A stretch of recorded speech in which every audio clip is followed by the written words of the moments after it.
নোয়াখালী হাতিয়ার বঙ্গোপসাগরে প্রবল ঝড়ো বাতাস ও ঢেউয়ের তোড়ে প্রায় তীর ঘেঁষে আসা 4টি মাছ ধরার ট্রলার ডুবে গেছে। ওই ট্রলারগুলো থেকে ৩০ জনেরও অধিক জেলে নিখোঁজ রয়েছে বলে জানা গেছে।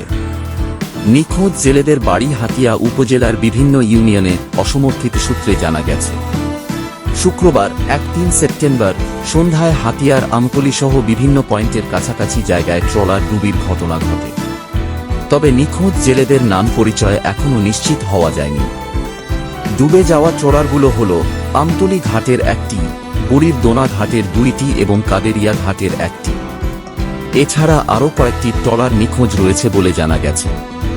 হাতিয়ার ট্রলার মালিক লুৎফুল্লাহিল মজিদ নিশান জানান, সন্ধ্যায় বৈরী আবহাওয়ার মধ্যে নিরাপদে ফিরতে গিয়ে ট্রলারগুলো ডুবে যায়। বেশিরভাগ ট্রলারগুলো মাছ ধরার ট্রলার ও ছোট ছোট ট্রলার ছিল। প্রাথমিকভাবে 4টি ট্রলার ডুবে যাওয়ার তথ্য পাওয়া গেছে, তবে অনেকগুলো ট্রলার ডুবে যাওয়ার তথ্য আসছে আমাদের কাছে। অনেক জেলে নিখোঁজ রয়েছে। নিখোঁজ জেলেদের উদ্ধারের জন্য স্থানীয়রা কাজ করছে, তবে দুর্যোগপূর্ণ আবহাওয়ায় সাগর উত্তাল থাকায় বেশি দূর যাওয়া যাচ্ছে না।